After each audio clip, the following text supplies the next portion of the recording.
All right, it says we're live, so I'm going to believe it until something tells me different. All right, everybody. Hey, if you're out there, let me know. Let me know if the audio and the video is okay. The first person to do that gets a kudos from me. I'm glad to be here. I don't even know if anybody's going to be here because it's like the night before Thanksgiving. And a lot of people are at home. I don't know if people are doing Thanksgiving. I don't know what's going on. But I'm here, so if you're here, we can hang out. If not, that's fine too.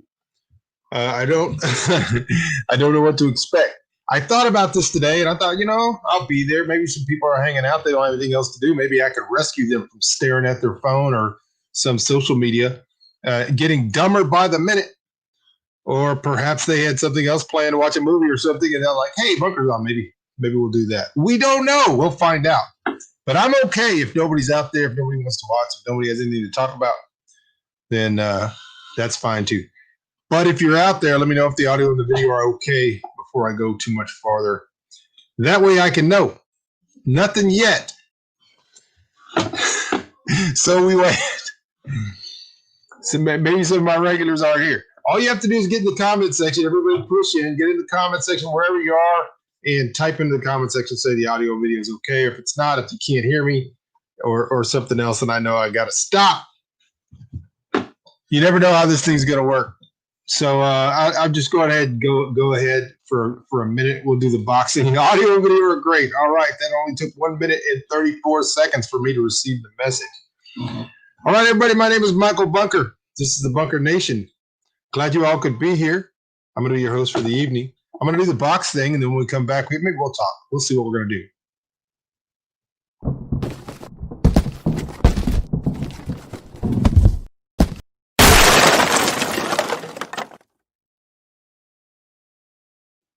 All right, the way this normally works is sometimes I have things planned. Sometimes I've been thinking about things during the day, and I've been thinking about things I might want to say or things I might want to talk about, or stuff people have asked me, or they've sent me private messages or emails or whatnot.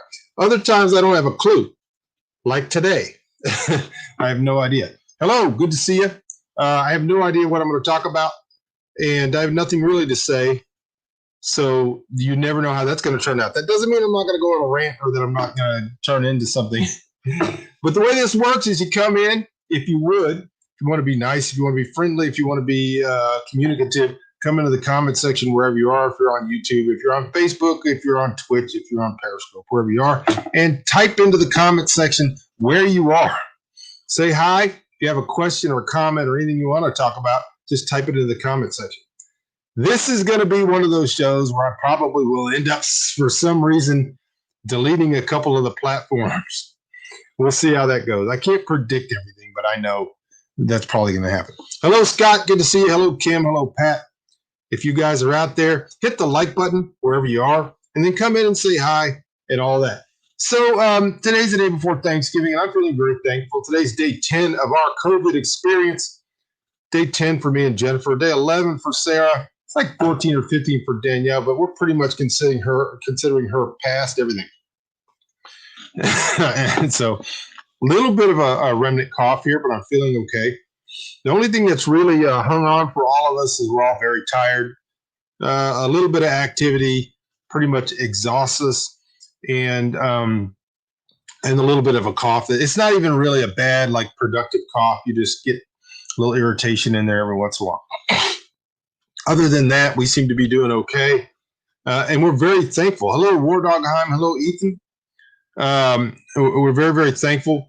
We realize that at the time that we got it, a lot of other people got it, and a lot of people were in worse situations than us, worse physical condition, and it's very likely some of those are not going to do as well. And so we are very thankful, and wanted to talk a little bit about that. Billy says, you sound good. Happy Thanksgiving to you and yours. Have not been here for a while. Long hair still looks good, bro. Keep it long and tied up in a ponytail. I do it on occasion, but not usually. Thank you. And so when I say that we're thankful, most of you know that I'm a Christian man, and I don't use that term unadvisedly. I realize that the term is used in a broad way today to describe a whole lot of people that have absolutely zero to do with Christianity. And that most of modern Christianity, in my opinion, is apostate. And so we've discussed all that. So if that's new to you, I hate to shock you. When we say thankful, first of all, there's an object of our thanks. There's an object to whom we direct those thanks, and secondarily, it can be quite disturbing for people, including me, when you hear Christians or other people of faith say they're thankful. Like, for example, we're thankful that we got through COVID pretty well.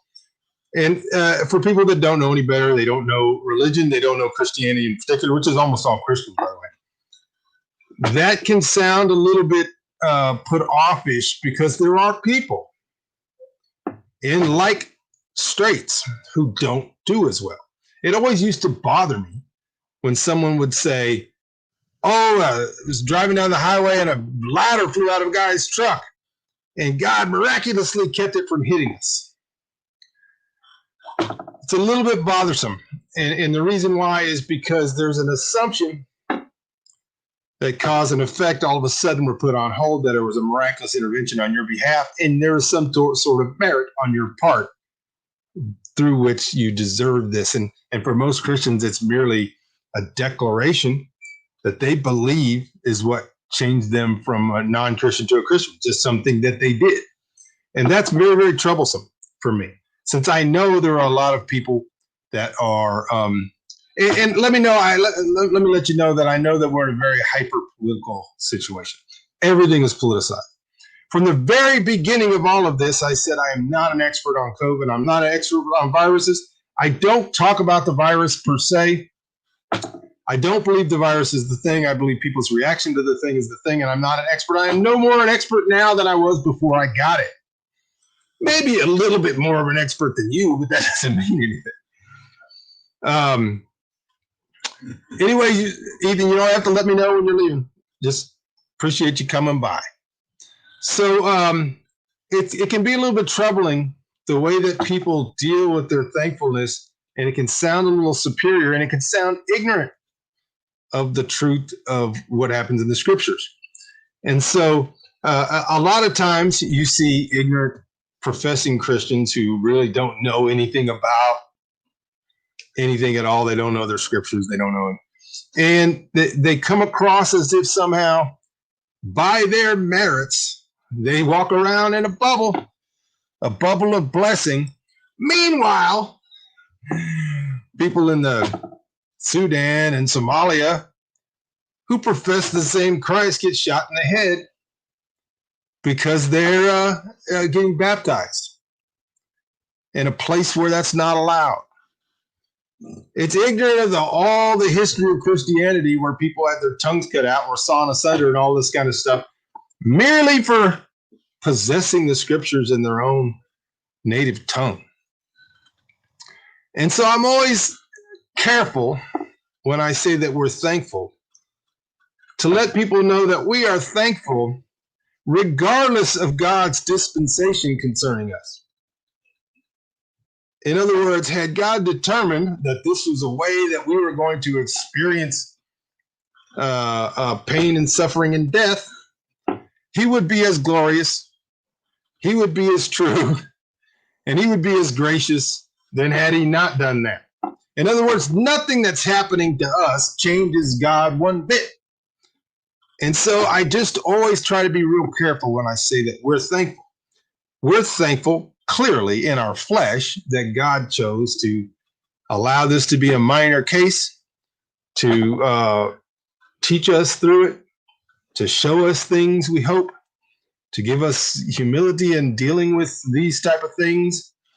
All of those things we're thankful for, without believing that somehow there was something that we did that God said, I'm going to protect this family, I'm going to protect this guy. There was some merit in us that God looked down from heaven and said, this I have to protect. Screw that over there, I don't care. Complete misunderstanding of divinity and sovereignty. And so let me be clear. I hate it when politicians do that, but I'm going to say I want to be clear. We are thankful that God has chosen to spare us for his own purposes, for his own glory, for his own good pleasure, and for no merit of our own whatsoever, and that we are glad to be learning. We're hopeful that whatever God has for us in this and whatever comes after, we benefit from it, and that other people might benefit from it. And if they do, we're glad for that too. We're also thankful for family and friends and for loved ones and the people that are here tonight. And we're thankful for all of you and for the opportunity we have to communicate with you and all those type of things. Hello, Chuck. Glad you could be here today in Georgia. And so thankfulness has a whole lot to do with an understanding of the one to whom we are thankful and a lot less to do with our own meritorious deserving of anything good happening to us whatsoever. The whole terms good and bad have to be redefined when you actually understand Christianity, because things that we think naturally are bad most of the time are good for us. And so one of the reasons that one of the themes of this show is to embrace discomfort is because quite often the things that our flesh really doesn't want to do are the things that are the best for us. So I'm here for you guys. If you got a question or a comment or anything you want to talk about, put it in the comment section. That's not all I want to say about that, because it's very easy for me to drift on into like why I believe that mainstream Christianity is not. And then I piss off everybody. We just got over 1,900 subscribers, and I probably would just tank after that. So at some point, I'm going to do some kind of show like that. So going into Thanksgiving, like I said, this is a hyper-politicized time. This event has helped us to understand that there are some wackos on both sides of the issue, some complete wackos. There are wackos who want to take this pandemic, this thing, and they want to turn it into a reason for the government to shut everything down. They believe that they have the ability to stop this thing merely by imposing more government. These people are crazy.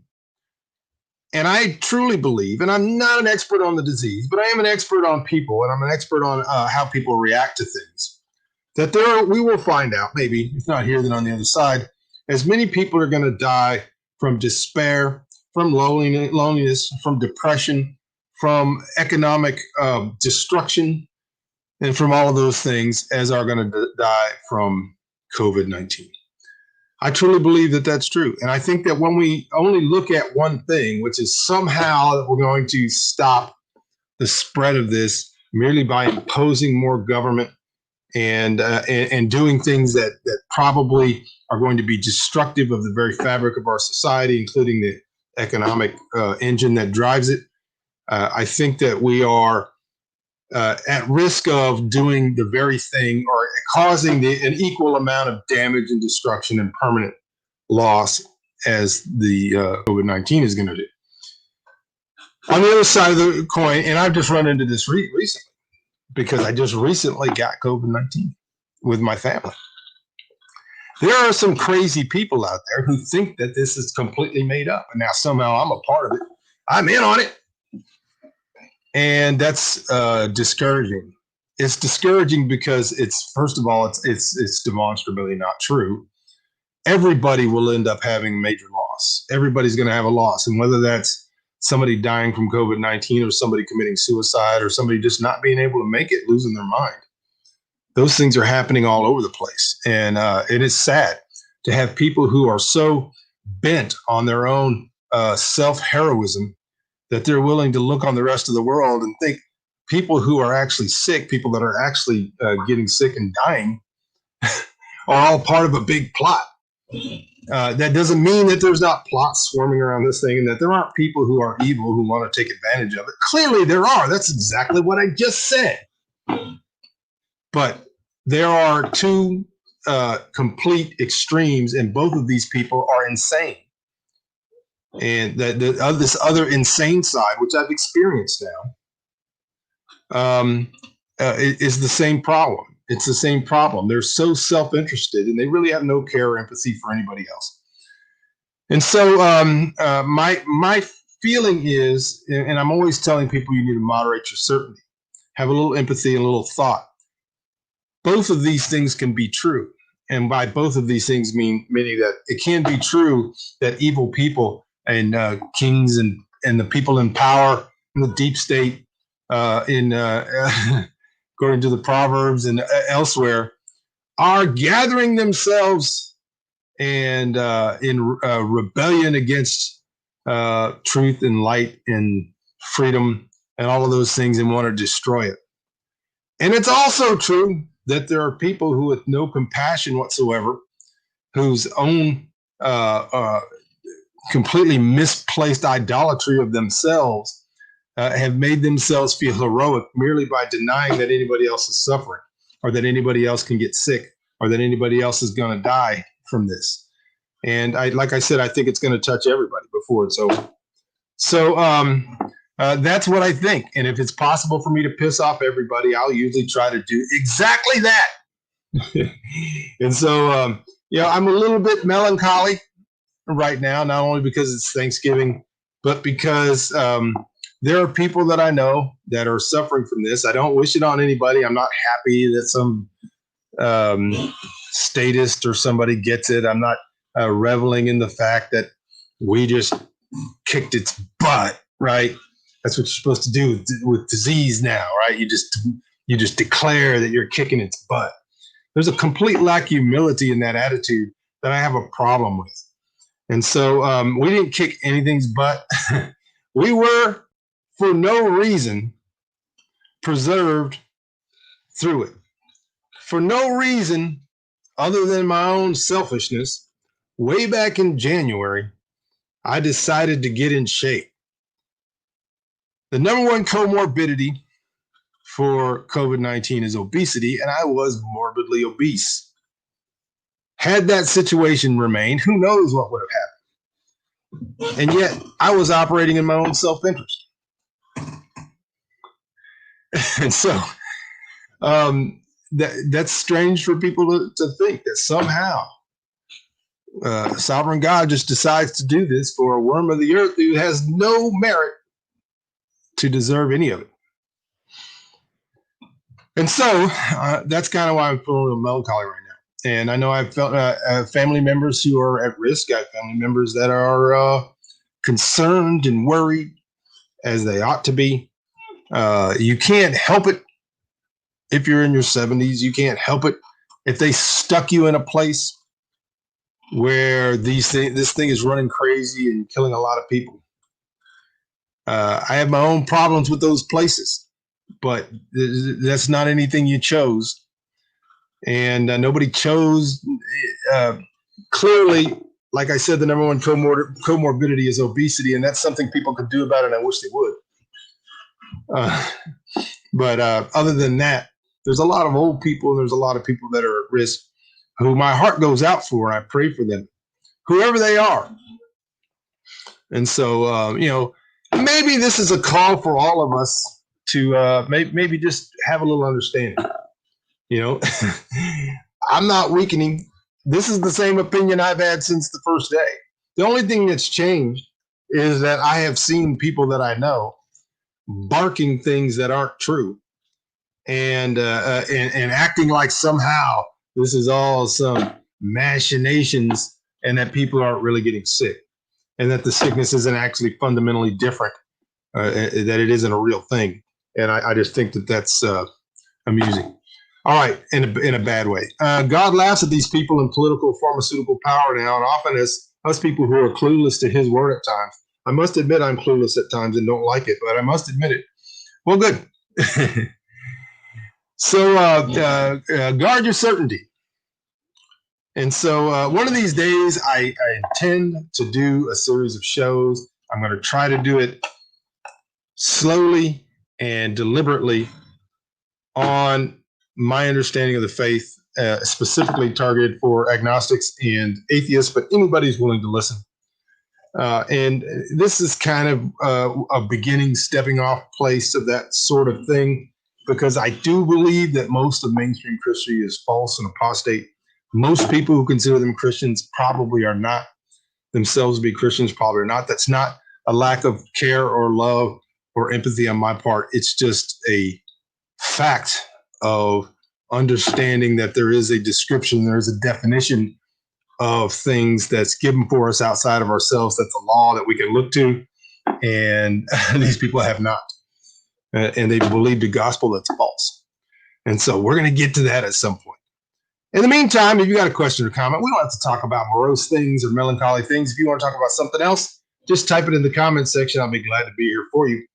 I didn't expect a big showing today. I didn't expect a bunch. I imagine a lot of people are spending time with their family, and I'm appreciative of that. Lord willing, a lot of you will get to spend time with your family. If not, call somebody and tell them you love them, that you wish you were with them, or whatever that is, because it's that kind of time of the year. For the most part, I don't celebrate holidays with any of you people. I like to blow up things on the 4th of July, and I celebrate Thanksgiving. And that's pretty much it that I do. I don't even do my own birthday. Most of you don't even have a clue. In fact, almost all of you. If anybody types it in, I will block you forever. But I don't celebrate my own birthday. I generally don't celebrate other people, though I've come to the position that telling people that you're glad they didn't die in the last year is a pretty good thing. And so for my children and grandchildren, I will tell you happy birthday on your birthday, even though I'm not into those sort of things. My certainty is that I need to protect myself and mine the best I can when out in the public, washing my hands, taking clean, not touching common contact surfaces, and so on. Wearing a mask around the mask man, just because who knows what they've touched. That's true. There certainly has to be a balance between, caution and, I'm going to reiterate my opinion, which has been my opinion from the beginning, and it has not changed. I believe everybody's going to get it. And by everybody, I don't mean everybody without exception. There's no way that could possibly be true. By everybody, I mean almost everybody. We're going to have to reach a point of herd immunity, which could be 80% of the population or something, and they could get it and not know they had it, or they could get it and have very, very slight symptoms, or they could get it and get very sick and get better or whatever. But I just don't think, my own understanding of viruses and how they work, and this particular one, from what I can understand, hello, Frank, is that I don't see it being stopped, and I don't think the vaccine is going to do it. And I think the vaccine is going to probably, I don't even want to say it because it's going to get me demonetized. I'm just saying, I believe that it's most likely possible that everybody at some point is going to get it. And I understand the idea that they want to slow the curve or whatever they've been saying for 9 months. But in the long run, that's just, and it's a sad reality. It's not something I'm excited about. I'm not excited for the fact that a lot of people that I care about and I love very dearly, I pray to God their protection, are probably going to end up getting it. I don't know how you stop it. I just don't know. I just don't think that I hope there is. I'm hopeful and I'm prayerful, but I've been saying the same thing since this thing came out in February, January, whatever. And that is that I think it's got to run its course. And that's not good news, but it is, unless, and I hope I end up being wrong. I really do. All right. So if you guys are out there, if you've got questions or comments or topics or things you want to talk about, go ahead and light it up. Light them up if you got them. I got one here. I hope everybody's doing okay. I hope you guys have something planned for Thanksgiving. Maybe, I don't know if you do or not. Let me know. You could just, the Spanish flu lasted for 2 years and it was a bugger. It's an interesting thing because I've been, as you know, I've been held up a couple of times. The 1929 book, Frederick Turner, which early part of the book takes place in that period.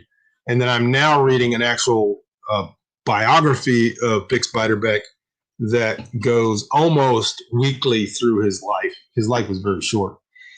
And so it covers a part of that time period during the Spanish flu. And it is interesting how massive it was, and yet how little comparatively, let's put it that way, how little comparatively they freaked out over it. Comparatively, we have freaked out way more than the world did because of the Spanish flu. And there were masks, and there were people that were masked people and non-masked people and all that stuff. So it is interesting. War Dog Heim says, we're cooking a turkey and some stuff. I got pies, of course. Yeah, you got to have pie, and I'm a pie guy. My pie, I like all the pies, by the way. And I do like all the Thanksgiving pies. My personal pie is a key lime pie, which never shows up at Thanksgiving. Back in the day, when I was a little bunker, my Aunt Dorothy used to always bring a cherry cream cheese cherry pie. And that was my thing. Of course, it's just sugar. And I loved that. I used to just wait for the holidays because they were going to get a cream cheese cherry pie. And when you're younger, you like the people that bring you sugar. So we used to get cream cheese cherry pie. And then she also liked to bring donuts. And later on, I started liking more savory stuff and a lot of the stuff that I didn't like. A lot of stuff that I did not like on Thanksgiving when I was a boy, I like now. I never would eat stuffing until probably I was in my 30s. Just didn't make any sense to me. But it's good. I never would eat any yams or sweet potatoes. I love sweet potato pie now. Pumpkin pie, I love it now. I didn't like it back then. But my kind of pie is I like me a key lime pie, man. And I don't ever get it. So when I get it, I'm happy. We don't live with all the diseases they did in those days. Cholera, diphtheria, measles, scarlet fever, and worse. That's true. See if I can make this happen. I can just hear people clicking off.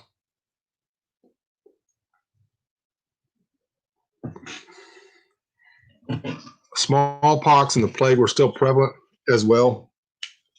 That's true. And things like tetanus, which was because most people live rurally, was quite common then. And most people in the Civil War didn't die from wounds. So, no, you don't want me to tell you about this cigar. These are cheap. I'll try not to say because I have good cigar friends. My good friend Bob, who owns the cigar store in Fredericksburg, may be out there, and I don't want to offend him. And so when I'm able to get even a cheap cigar, I get it, and then I just don't tell anybody about it. Before he was dethroned, and everybody realized what a scumbag he was, Bill Cosby was in Cigar Aficionado, and he said, you only remove your cigar ban for 2 reasons, and you should remove it for one of 2 reasons. Either your cigar is better than everybody else's and you should remove it, or your cigar is worse than everybody else's and you should remove it. That's the only wisdom I ever got from Bill Cosby, other than that cake has everything that a normal breakfast has. I hope everybody here has a great Thanksgiving, Chuck says, especially those in states that mayors and governors say you can't have community with your people. Well, I hope people are going to do it anyway. We'll see. I don't know. I don't want to get too much into it. I'm a little melancholy just because it's hard to exist in a world where everything is political, where you can't have a conversation without everything becoming political. I knew that if I came on here and I told my story, if I told what I thought about Thanksgiving, that I was at risk. And I'm not saying anything about Chuck. Chuck's great. I'm just saying I just figured that there are people that they want to make everything into politics. They have to make everything into politics, and it's sometimes. War Dog, I don't know what the Daily Smoker is. You have to let me in on that. I'm not sure what that is. I'm not a Daily Smoker anymore.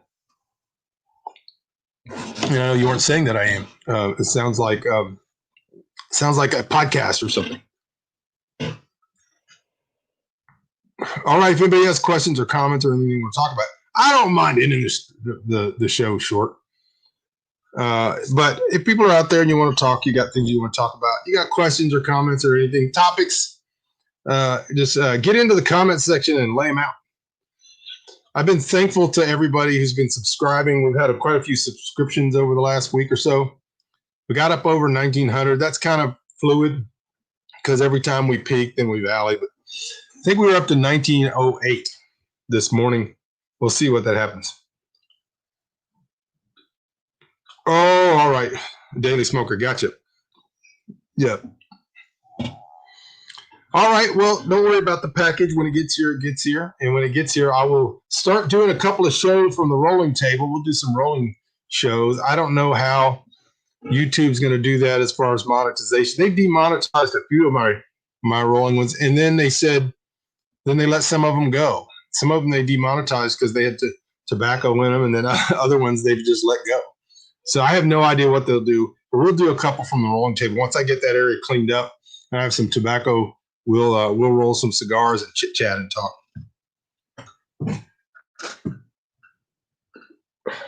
I'm really surprised, not disappointed, but I'm surprised at how few packages we got during the 10 days of COVID. We got a good package from our friend Pat, and I'm trying to remember what else.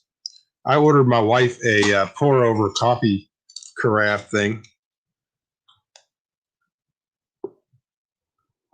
We got that in.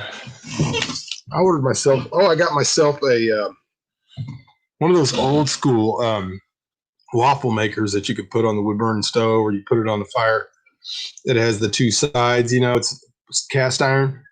I've been wanting one of those, and I've been looking for an old antique one that's in really good shape, and just have been unable to get one. Every time I've found one that's like $40, $45, it's been somewhere near here. I haven't had the money, or if I've had the money, I haven't been able to find one. So I finally ordered one from Lehman's, and it's turned out pretty good. The first one I made was a disaster because they tell you new cast iron, oh, you don't have to season it. It's pre-seasoned. It's not. You got to season it. So once I seasoned it, it worked great. Maybe we could do a whole show on cast iron. I happen to be a cast iron guy. Yeah, I want to get an old school one that has the handles, that has the coils, so you can actually grab them and you don't have to have a hot pad on it and all that kind of stuff. Frank Griffin says, peeling pecans for a pie while I watch. Smaller group than usual tomorrow, maybe 9. Well, good for you. I hope that pecan pie works out great. I love pecan pie. That's another thing I did not eat when I was young. There were so many things. Giblet gravy I wouldn't eat. Pecan pie I wouldn't eat. I would not eat sweet potato pie or pumpkin pie.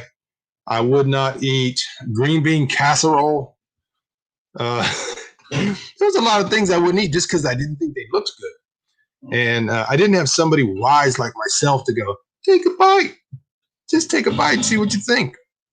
That doesn't always work, too, because I got a daughter that's like me. And I tell her to take a bite, and she always already made up her mind. She's probably not watching this, so I don't have to worry about her going, that's not true. In fact, I don't think any of my children are watching this right now, so I can probably say anything I want to. All right, so if anybody else is out there, if you want to talk about anything, let me know. I'm here for you. I kind of went through my little thing about thankfulness. If you missed that, go back to the beginning. If you're one of the future people, which means it doesn't say live up here somewhere, and you're watching this in the future, maybe you couldn't catch it. You had to catch it later on. Future people are appreciated, and we appreciate you very much. Thank you for watching the show, whenever you watch it. Hit the like button and subscribe, and hit the little bell icon so you get notification. That way, whenever I do go live, they send you a little message, and they're like, hey, Michael Booker's live. And you can zoom in here and participate. Oh, my God, Georgia's the place for pecans. Oh, don't ever tell a Texas man that Georgia's place. This is the best place in the world to grow pecans, right here. You can have the peach. We have good peaches here. Well, we'll give you the peach, but you ain't getting the pecan. We have the best pecans in the world. This is the Pecan Central. And our little pecan area is probably bigger than your whole state. So you're not getting it. We'll let you have the peaches. In fact, not too far from here. In fact, there's pecan shelling factories all over the place, and I'm sure my good friend Frank is gonna stand up for Texas when it comes to the fact that we are the pecan capital of the world. A lot of you don't realize that I actually used to live on a pecan farm growing up. Not when I was really tiny, when I got to high school, etc. My dad had a pecan farm with some relatives out in West Texas. And we used to go out and pick pecans a lot of this time of year, a little later, November, December, pick up pecans, get stickers in your fingers.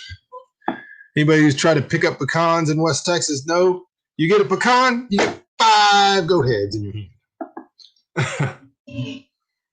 Hava says she sucks at mailing care packages, but we're very forgiving here as long as they eventually show up. Because I thought, man, somebody's going to send me some scotch. I'm going to get some bourbon. I'm going to be sitting here, sitting pretty. And every day I go out the mailbox. That would be me.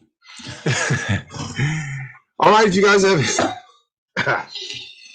anything you want to talk about? One of the things about this COVID thing is I don't feel the thing that you a lot of times, there's been periods of time where I was actually sick, where I actually had all the stuff, but you just get weak and you get really, really tired. And the body pains can be severe, especially early on. And like today, we had a pretty busy day today, and I'm just tired. And laying down doesn't help. My wife had a great thing that she said today. Let's see if I can remember it enough to quote it. She said, I don't want to eat. I don't want to not eat. I don't want to sleep, and I don't want to not sleep. I'm so sick of this because I don't want to do anything, and I don't want to not do anything. And that's exactly how you can describe it. You get sick of not doing anything, but you can really sit there for hours and just stare out the window because your mind is foggy and you just get, it just sits on you, and you don't want to do anything, but you don't want to not do anything. One of the things that has reoccurred to me in this is that I have always been subject to NyQuil. I don't take NyQuil a lot, but when I have taken it, I've noticed that somehow my body responds appropriately to NyQuil. And so you need the address. Hold on just a minute. Let me get it for you here while I'm talking. When I take NyQuil, it's out. It is better than OxyContin or Darvocet or any of those things that people take to go to sleep. And I don't ever take it to go to sleep. But when I have been sick or I felt like after the first 3 or 4 days of COVID, I was just up all night. And the pain was so bad, I just couldn't. My beard is just really irritating. Is that I just couldn't sleep. And so I ordered some NyQuil from Amazon. It came in on Thursday. And my daughter said, get the gel caps and not the liquid. And so I got the gel caps, and I've taken them every night since Thursday. Boom, out. And I needed to sleep. It was important. It's important to recover. And not only that, the body work I've done over the last 9 months to get some sleep. And boy, it puts me out. And I've rediscovered that. And I'm going to stop taking it because of that very reason. But I told my wife, I said, I take those NyQuils, man, and you can just start the clock because I'm going to be out. And I sleep all night, and I sleep until like 5 o'clock in the morning. And so that's just the way that goes. You have to excuse us while Chuck and I fight over a place for pecan. Since I live in San Saba, the home of the mother tree and the pecan capital of the world. That's right. That's completely right. And like I said, there are pecan factories and stuff all over Stephenville and all over the place. And this is the place in the world for pecans. But we'll give them peaches. We have great peaches in Fredericksburg, but we'll give them peaches. They got to have something, right? We're not giving them anything else.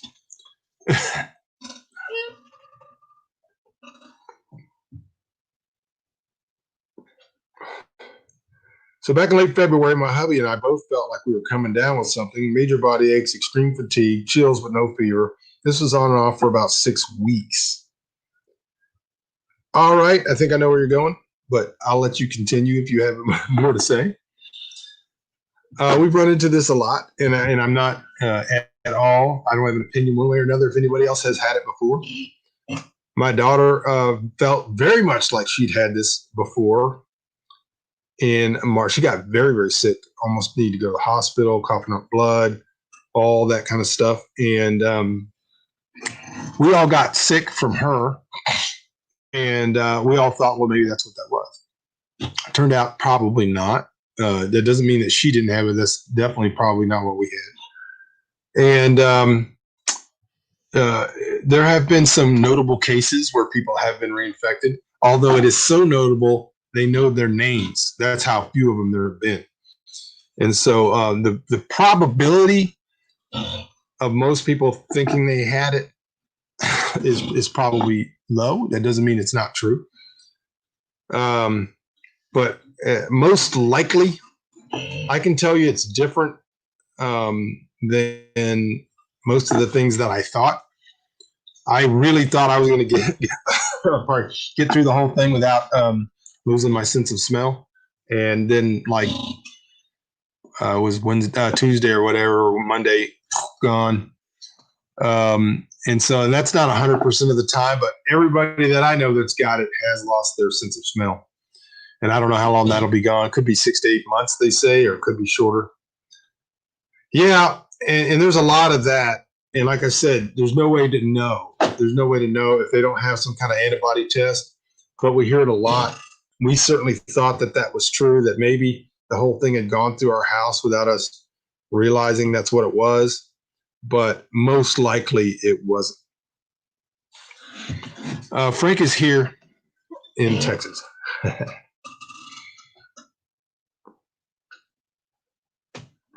It's not 100% that someone's going to lose their smeller. My wife was already pretty much smell blind before this, but in our family, it's been 100%.